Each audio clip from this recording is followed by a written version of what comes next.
The New Orleans Saints are 2-1 and escape Atlanta with a thrilling overtime win. Hi, everybody. I'm Sean Kelly. Welcome into the Verizon Saints postgame show. In moments, we'll take you back to Atlanta to the Mercedes-Benz Stadium press conference room for the visiting team. Head coach Sean Payton to join us here in just a moment. The final score again today in Atlanta: Saints 43, Falcons 37. An overtime game that has many headlines. We'll cover them all for you today. We'll show you a couple of the highlights here as well. We'll also hear from Saints quarterback Drew Brees, who scored the final 2 touchdowns of the day for the New Orleans Saints. One to help tie the game, and then the game winner in overtime today. A record-setting day for Drew Brees as well. We'll get to that in a moment. Also a record-setting day for wide receiver Michael Thomas. The Saints with over 500 yards total offense, and add just another chapter to this fantastic rivalry, which will resume itself on Thanksgiving night in New Orleans. What an amazing game. This ball game had 9 lead changes in all. And of course, all the numbers that we're going to hear about are not only inflated because of the type of game it was, but because also it went to overtime. And because the Saints were able to score the touchdown in overtime, Atlanta never got a chance to touch the ball offensively in the extra session. John DeShazier also to join us from Mercedes-Benz Stadium for his post-game thoughts as well. He'll join us after we hear from head coach Sean Payton. The game-winning drive in overtime, the Saints won the toss at the end of regulation, obviously chose the football, and then put together a 15-play, 80-yard drive, 7 minutes and 5 seconds. The key there, it was clean, no penalties. Penalties were something that had plagued the Saints all day long. No turnovers in this game, which was amazing enough.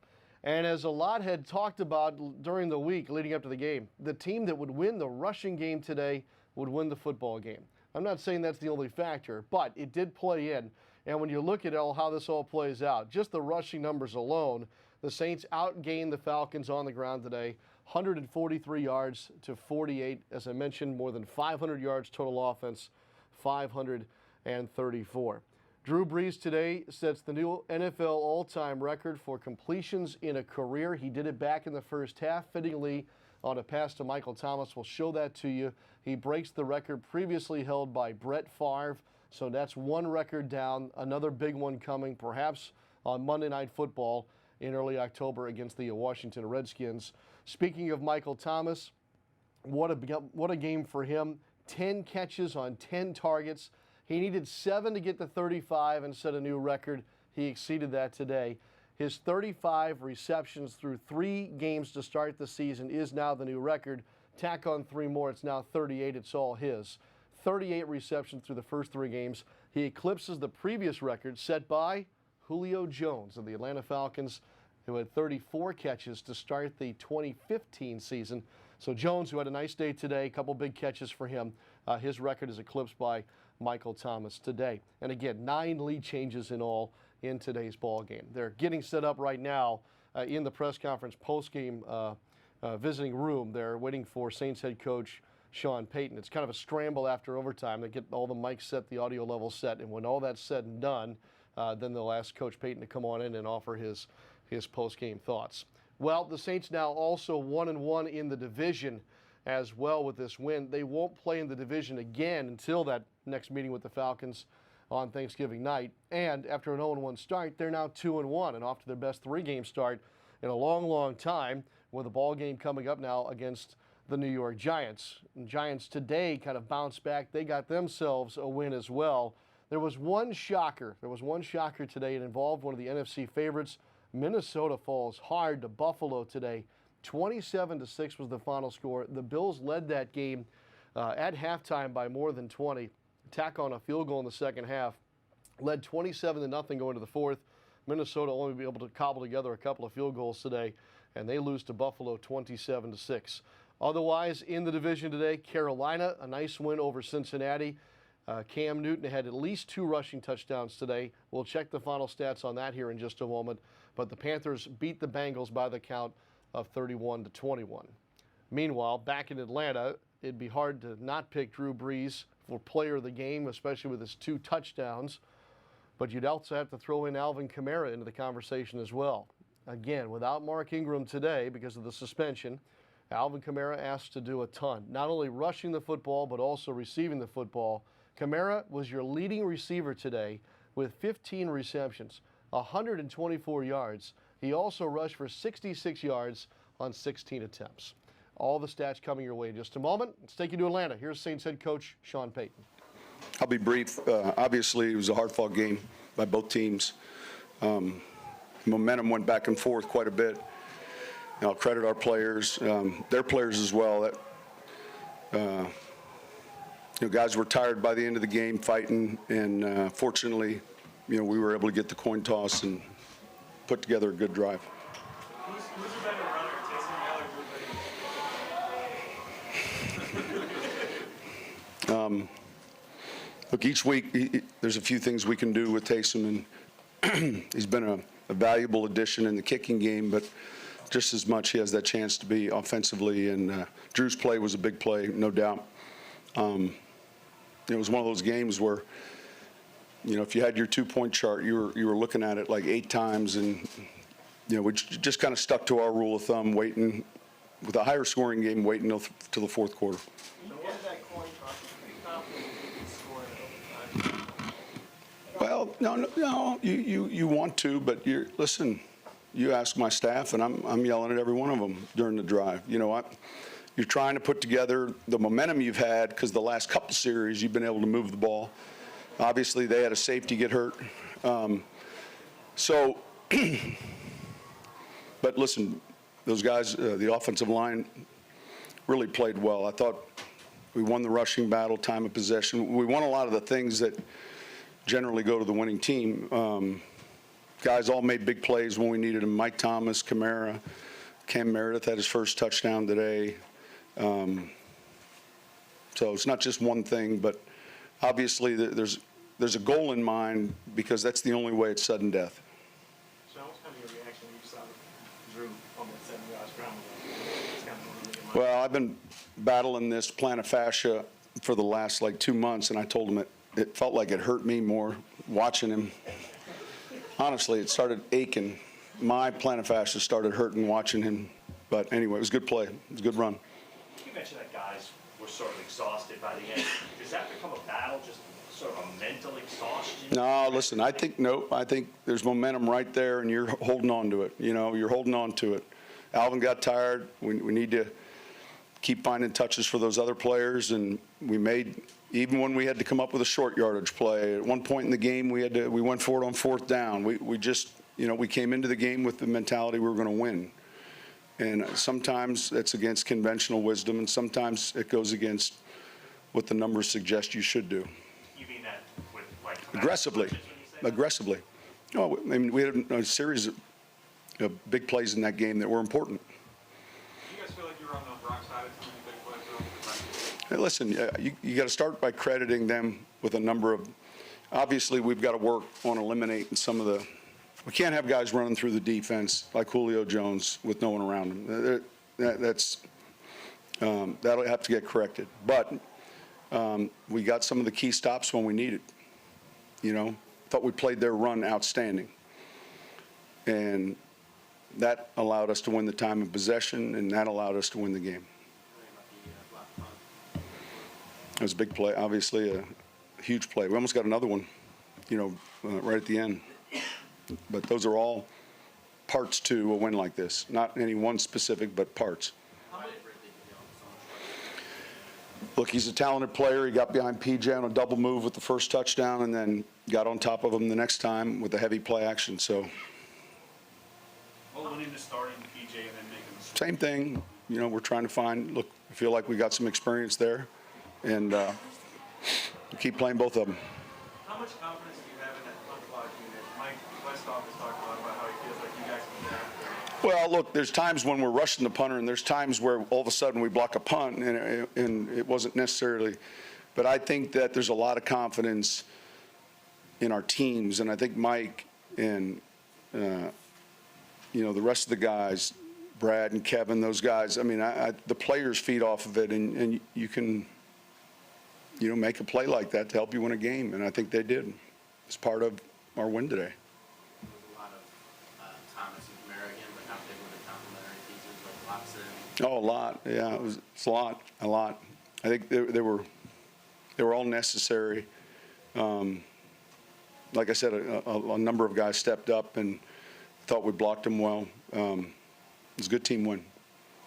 How about that rush by A.J. Klein after? That was huge. Yeah, it was real big.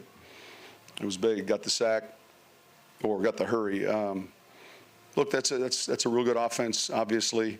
You know, a division opponent on the road, so it was good to get the win, especially in a hard-fought game like that. How problematic are penalties? We'll look at each one of them. You know, obviously they're problematic when you're in a game like this. I thought they were offsides on Drew's sack early in the game. In fact, I know they were. But you got to begin to tune out that. We're going to focus on finding a way to get the win and not allow that to be a factor here. Our guys did.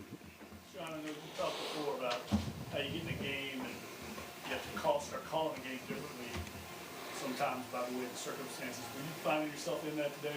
Yeah, but I would say this, though. I felt like we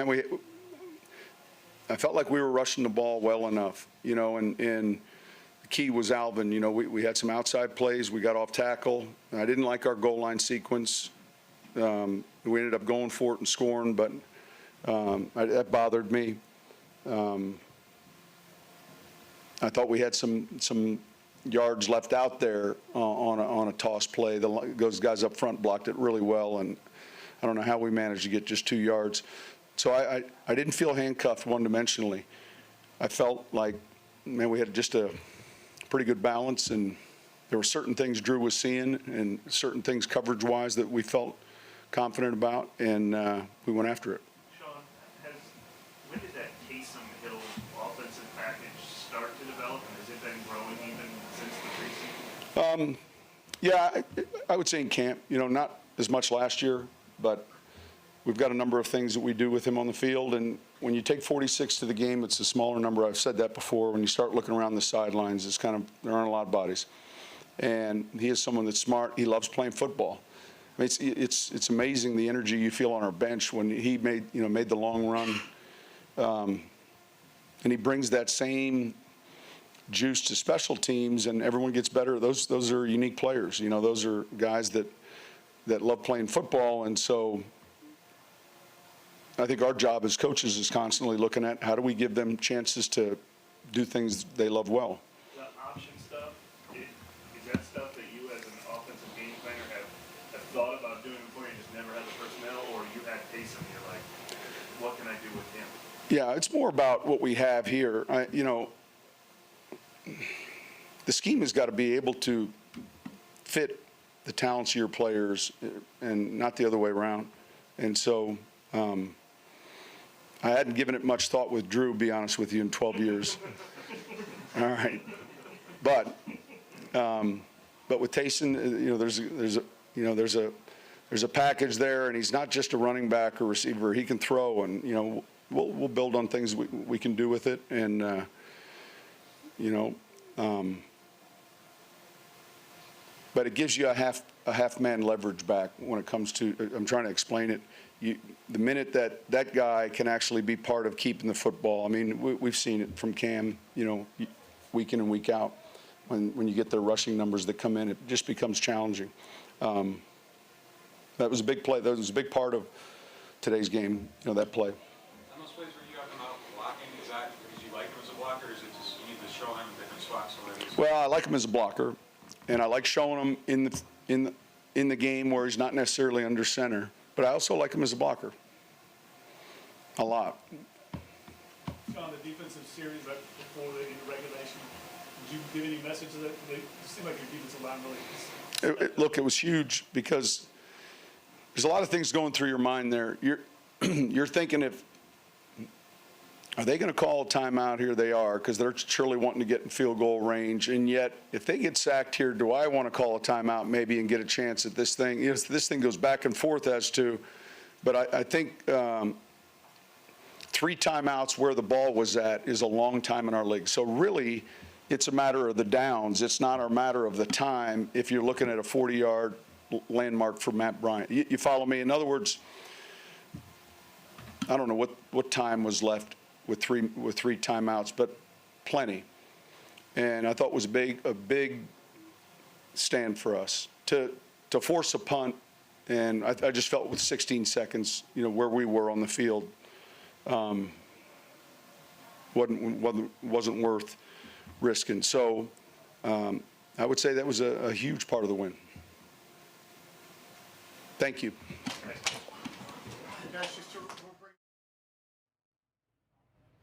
All right, Saints head coach Sean Payton following the win, 43-37. A lot of conversation there, obviously, about Taysom Hill today. 35 yards on that option play, then the horse collar penalty tacked on even more than that. Big part of the day. He was, of course, in that punt block unit also that saw Okafor get the punt blocked, and then Craig Robertson pick it up and push that thing deeper into Falcons territory today. Obviously, some thoughts today as well about the final drive of the first half, the great clock management there by Sean Payton. Had it just managed just right. Kind of fell into his lap in some ways, but then he made smart decisions too. And a game that, again, featured 9 lead changes today at Mercedes-Benz Stadium. In just a moment, John DeShazier with his post-game thoughts. He is miking up, as they say, right now. We'll go back to him in just a moment. There is a developing story in the NFL involving the 49ers and Jimmy Garoppolo. We'll cover that here in just a moment after we hear from John DeShazier. And again, I want to show you some of the highlights that we're allowed to show you today, obviously as well, before Saints quarterback Drew Brees makes his way to the post-game podium. All right, let's go back to the stadium. Our own John DeShazier is standing by. JD, your thoughts?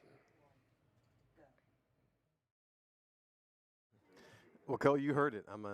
I feel like everybody in that locker room probably needs a hot tub and an ice bath after this one. This was an instant classic if ever there was one, and the Saints won it probably in the only way they could. You get it to overtime and score a touchdown, because it didn't look like they were going to have a lot of success stopping the Falcons. They didn't the entire day, but they were able to get that one stop at the end of regulation and then roll it over into overtime, win the coin toss, and then punch it in for a score. And this team really showed some grit and some resiliency by being able to go back and forth and back and forth and back and forth. And we don't expect these kind of rivalry games between them and the Falcons to be blowouts anyway. But certainly this one had just about everything you could have wanted, except a little defense. But other than that, it had just about everything you could have wanted. Again, the Saints came up with a critical stop down at the end in regulation. Credit A.J. Klein on that last pass rush that forced that incompletion from Matt Ryan. And then the Saints get in overtime and they convert some big-time plays. Alvin Kamara, Michael Thomas, the drill, Drew Brees over the top for the win. And, Victory's got a lot of heroes, and some things happen in this game that you just forget about because there's so much that happened in this game. You forget about Alex Okafor's blocked punt that really kind of gave the Saints some juice. You forget about Taysom Hill's run, 35-yard run that really gave the offense a boost when it needed it.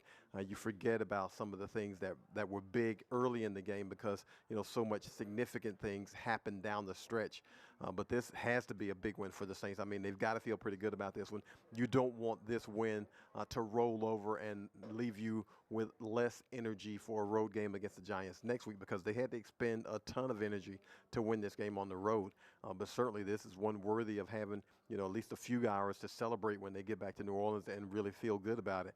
But again, there are areas that have to be cleaned up. 11 penalties for 120 yards. Those are things that the Saints can't hope to continue to repeat and be successful. Some of those were the variety of penalties that don't come from a smart playing football team. They had some issues at cornerback. First, they couldn't get P.J. Williams to cover Calvin Ridley, and then they couldn't get Ken Crawley to cover him very well. And they had some issues, opposite Marshawn Lattimore. They've got to be able to clean that up because, opposing teams, obviously, they look at the film. They're going to see these things, and they're going to try to isolate whether it's Lattimore or P.J. Williams. Those guys are going to be on the hot seat, so they're going to have to play better. They did get a pass rush, and they got Matt Ryan on the ground three times, as a matter of fact. Cam Jordan twice, and then Marcus Davenport with his first career sack. So those things are encouraging, and they applied some pressure, but the penalties and the coverage are the things that the Saints are really going to have to look at. And, look, Atlanta's a fantastic and explosive offensive team, so they're capable of doing these things to opponents. Make no mistake about that. But you still want to be able to have better coverage than that. You still want to be able to play a little bit smarter football than that, and you don't want to commit those kinds of penalties. But look, the biggest thing is, and the bottom line is, Saints win 43-37. They get out of here. They go home. They're 2-1. They don't fall farther behind Tampa. In fact, if Tampa loses tomorrow night, they will be tied in the standings in the NFC South. And so, after the beginning of the season, the way they did, the 48-40 loss at home to Tampa, now having an opportunity to sit atop the NFC South with them, or at least, best case scenario or worst case scenario, not fall farther behind them by winning today. They've got to feel encouraged about that. You got to feel encouraged anytime you win, because you much rather be cleaning up your issues in victory than in defeat. So, Kel, we're going to come back home. Hopefully the Saints are able to clean up some of these issues before they head off to New York, but they got to feel pretty good about being able to gut one out on the road and have some things that they feel like they probably will be able to clean up before they go and play the Giants on the road. All right, JD, thank you very much. Safe travels to you and obviously the Saints as well. They will head for the airport shortly after Saints quarterback Drew Brees takes the microphone and completes his post-game media responsibilities. And we'll take you right back there to Atlanta for that. Drew Brees, by the way, as we mentioned, the record at the top is now, by my count, 6,326 career completions. That's now number one all-time in the NFL. We're going to show you the record-breaking play here in just a moment. First, though, I told you there's developing news involving the San Francisco 49ers and quarterback Jimmy Garoppolo. The 49ers lost today to Kansas City. Patrick Mahomes, another huge day for the Chiefs, who are now 3-0. The final in that game was 38-27. But horrible news here involving Jimmy Garoppolo. The 49ers believe that possibly Garoppolo has torn his ACL and MCL. He was carted off the field in that ball game played at Arrowhead Stadium. That would be devastating news for the 49ers, who have really found themselves taking a giant step forward with, of course, Jimmy Garoppolo after joining them mid-season last year. Again, prayers for Jimmy Garoppolo, and hope all is well there. No one wants to see a devastating injury to any of those players here on this Sunday. So we'll keep an eye on that. Any more, we'll pass it along. All right, meanwhile, let's get you the couple of highlights that we're able to show you. The NFL has restrictions on how many highlights we can show you on our postgame show presented by Verizon. And on a day like this where the Saints win 43-37 in overtime, we could show you basically an hour's worth of highlights. But here are a couple, and we'll start by going back into the first half. Second quarter action here, Drew Brees setting the record, and we'll show you a couple other plays that were impactful today as well. Making big things happen for the Saints. Running backs. Brees throws to Michael Thomas, and there is the record breaker.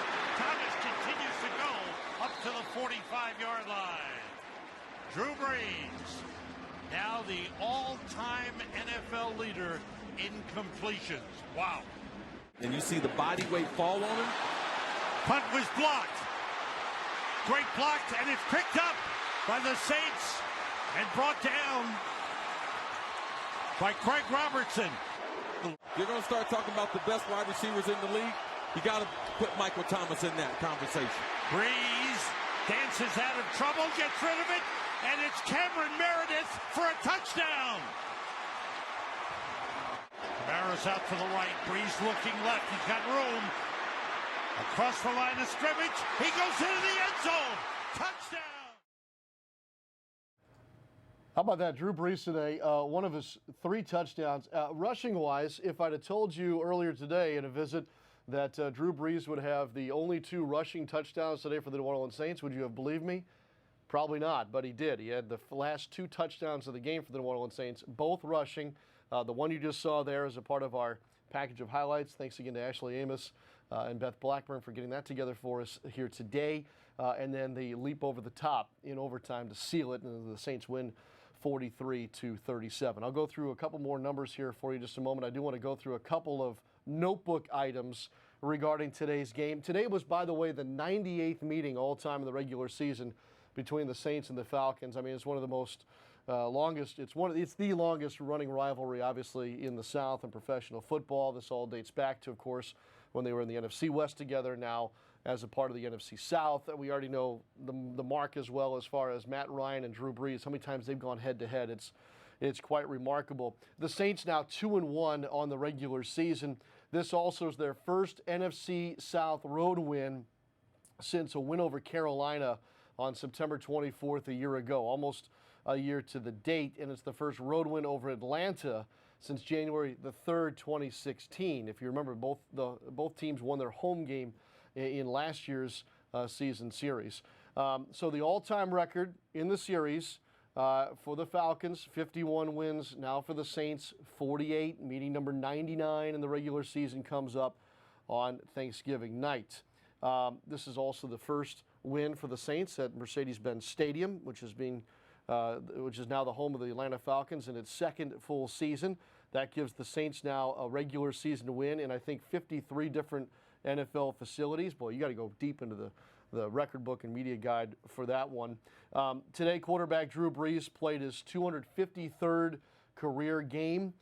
So now sole possession of 41st in the NFL record books, passing Atlanta's Mike Ken.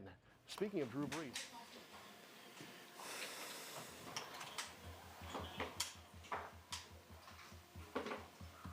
Go ahead.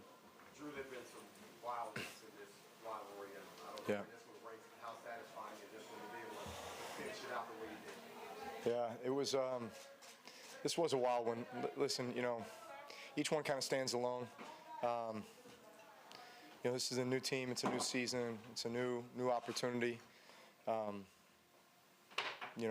into this game, I think we felt like we hadn't put our best performance out there, and we know that the early part of the season every year is really a race for improvement. And so coming out today, we felt like we needed to be ultra efficient against this team, knowing how explosive they are on the other side of the ball, knowing that hey, they have the ability to score points. If I kind of break it up into halves, first half, I felt like we made some mistakes, some self-inflicted wounds, some things that prevented us from continuing drives and maybe getting more points than we went into halftime with, whether it was penalties or just missed opportunities. But felt like we were, super efficient there in the second half. Bunch of third down conversions, bunch of sustained drives where we're going down and getting touchdowns when we need it. Again, just knowing how explosive they are on the other side of the ball, give them a lot of credit. But we just felt like if we could just have one more opportunity, right? And luckily it goes to overtime. We win the toss, and long drive. That drive felt forever. I don't know exactly how many plays it was, but just felt like, just one step at a time here, and just keep inching forward, and let's go down and end this game in our hands. I think you guys have talked about managing Alvin's touches, but in a game like this, do you just throw the window? Yeah, again, I haven't seen the sheet to see how many plays he ran, and it felt like a lot. How many plays he got, felt like a lot, a lot of touches. You felt like guys were pretty gassed by the end of that game, just kind of pouring their heart into it and giving every ounce of energy that they could, including him. So great team win all the way around, very satisfying coming off an effort like that to walk away with a victory. Drew, was that your most elusive move ever on the open field scramble? Maybe. Take us through that. Maybe. Take us through that play.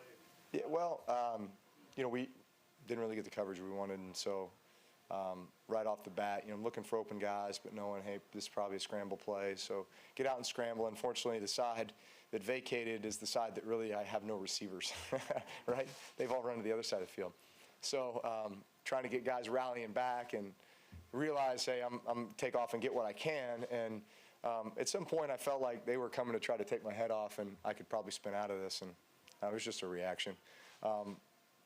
But I keep telling my flag football team that spin moves are good, and they're not getting it. They're not believing me. So I'm glad that happened, because now I have video evidence to show them that, hey, spin moves work. Spin moves are good. What was the reaction like on the sideline? Oh, listen, they calling me old man strength, and just I think Teddy said something about that's probably what I looked like back in high school. No, it was. I was inspired by Taysom's run, so I felt like I had to get some of my own. You said it was just a reaction, but did you set it up at all? I mean, I saw you pump faking, trying to get them to bite. Yeah. Hey, listen, you're trying to remain a passer, but knowing in the back of your head, this is probably an opportunity to go and run and get what you can. And normally you're looking for a place to slide or get down, but man, in that situation, we needed a touchdown, and felt like I had the opportunity to get in, and it worked. Of the Taysom thing, Payton was saying that, there's like an energy on the sideline that gets in. Tell you what, man. He's adding to this team aside from the. Yeah, it's a huge spark, I think what it is more so than anything, listen, obviously he's an exciting player. He's an explosive player. He can do a lot of things. But just his willingness to do anything and everything he's asked to do. Listen, the guy's a quarterback, okay? I think the guy can be a really good quarterback in this league for a long time. But for him to basically do whatever he's been asked to do, hey, Taysom, can you cover some kicks? Yes. Taysom, can you block a punt? Yes. Taysom, can you run a fake punt? Right? Can you hold? Can you return kickoffs? Right? And now come in and get us a critical first down and make a momentum-changing play like that was off the charts. Second touchdown, like you jumped over the top, and I saw you kept the ball in your hand. Second touchdown. Oh, yeah. Well, just want to make sure we got in and hold that ball tight. But, obviously we thought we'd won it. It gets reviewed, puts it, brought back. But, just got to get in however we can get in. Mike Thomas had 10 targets, 10 catches again. The numbers are ridiculous. There's supposed to be a disparity between targets and actual catches. What is it about the combination between you two that just seems to work? Yeah, a lot of 5% of the time. A lot of trust, confidence, time on task. Listen, he's a great matchup. He's a guy who knows when the ball's coming to him. He knows where to be. He knows where I want him to be, where the ball's going to be. There's just a lot of timing and rhythm and trust and chemistry that goes into that, and that takes time. That if you go back to his rookie year to now, I mean, just the way that he's grown and matured and not just become a big, gone from being kind of just a big, strong athlete to a guy who, man, has some polish as a receiver and route running ability and understanding how to set things up, and big credit to his work ethic and his approach and his competitive nature. Drew, any thoughts on breaking Brett Favre's completion record? Yeah, just very grateful. Very grateful. I hope there's a lot more coming, but I just think about all the people who have had a hand in that. A lot of hands have caught those passes, and a lot of guys have blocked to make those happen, and just they all are a part of this. Absolutely, they're all a part of this. When this team gets a block punt against the Falcons, you always think that it's a good sign for this team. I guess so. I didn't think about it at the time, but now that you mention it, yeah, usually good things happen after that. When you're in a game like this as a quarterback, what's your mindset? I mean, you know how explosive they are. You mentioned it earlier. Yeah. I mean, is there pressure? Do you feel pressure as a quarterback? No more than you normally feel. I always think about controlling our offense, leading our offense, creating tempo and rhythm for our offense, making good decisions, putting guys in positions to succeed, getting to the right call that's going to give us the best chance to, possess the ball and go down and score points, and so, no, my mindset doesn't change other than you just know that each opportunity is so valuable. There's been a lot of Alvin and Mike, obviously, this year, but how much do you think today was maybe a showcase for some of the other? Listen, I'm excited for Traquan's future. I'm excited for Cam Meredith's future. Austin Carr made a big catch, both tight ends, are just grinders, Ben and Josh, doing whatever they're asked to do, so, man, everybody's got a hand in this, and they all know that at some point their number's going to be called. They're going to get their opportunity. Look forward to getting Mark Ingram back here in 2 weeks, and then you just go into every game feeling like, man, we can win in a lot of different ways. That's a good feeling. Say maybe the best you've seen Ben in a little bit. Yeah, Ben Watson is such a security blanket for me. A guy who I've, even though he hasn't been here in 2 years, we had all that time, from those 3 years together, 13, 14, 15. And, man, he's just such a pro and got such a great feel for the game, and just love his demeanor and his work ethic and his approach, everything about him. There's not a more respected guy on the team than Ben. Matt Ryan specifically has commented many times about how fun it is to watch you. Today was no exception for him. Just as one hell of a quarterback, can't wait for you to retire. Yeah, man, his performance today was pretty uncanny. He was off the charts. I got so much respect for Matt and what he's been able to accomplish and what he continues to accomplish. And man, every time you play against a guy like that, an elite guy like that, you got to be your absolute best because you know what he's going to be doing on the other side of the ball. So, a ton of respect for Matt. Drew, your numbers over the years with quarterbacks are kind of ridiculous. I mean, it's kind of a no-fear play for you, and just over a couple of years.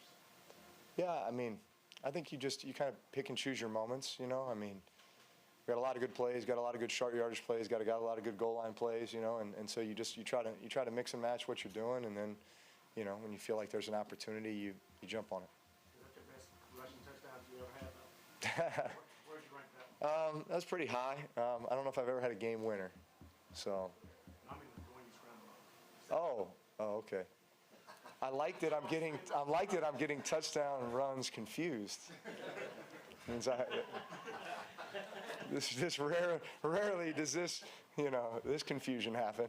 I don't know. I mean, just the situation in the game, right, ties the game, and just the momentum that it gives our sideline, and then defense goes out there, stops, and we get the ball in overtime, and game over. So it was a special one for sure. Thanks, guys.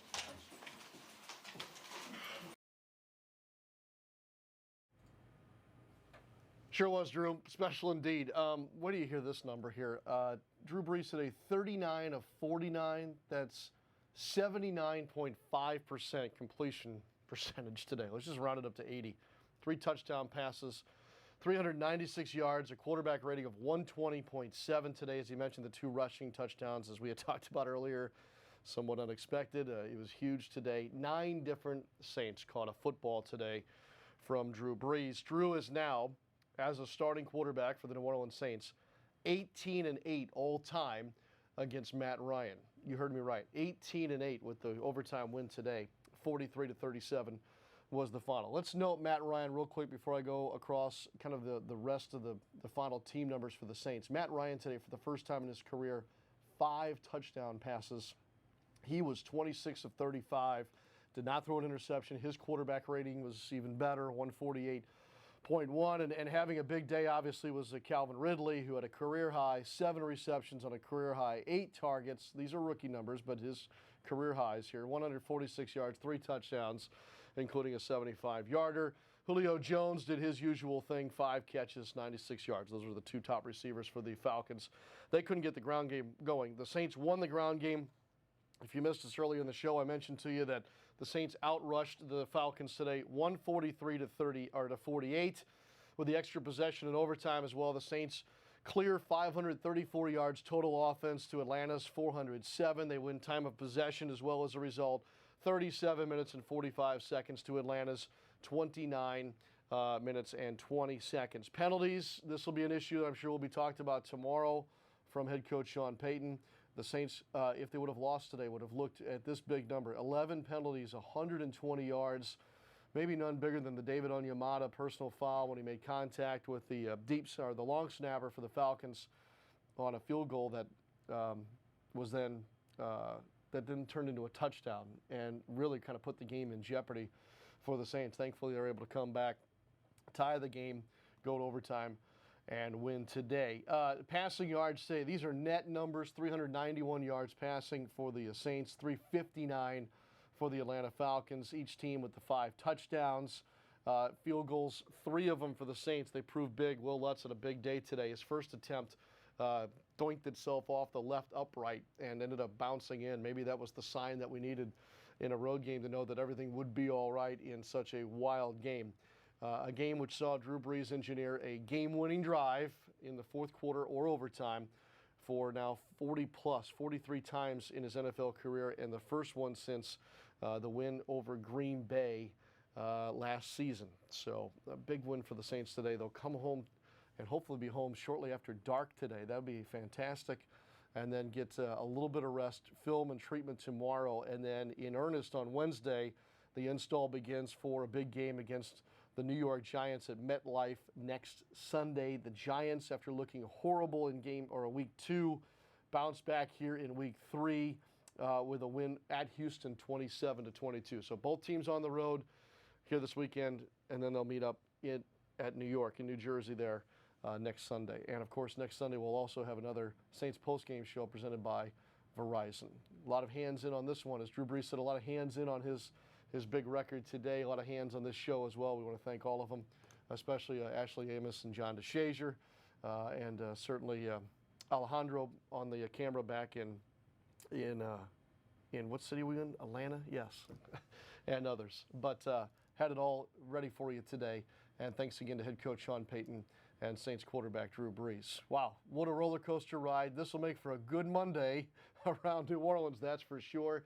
The Saints have that winning record and a big road win in the NFC South before not again playing in the division until Thanksgiving night against the Atlanta Falcons. 43-37, the final score in overtime. The Saints are 2-1. Congratulations to the black and gold. I'm Sean Kelly. We'll see you next time on the Saints postgame show presented by Verizon.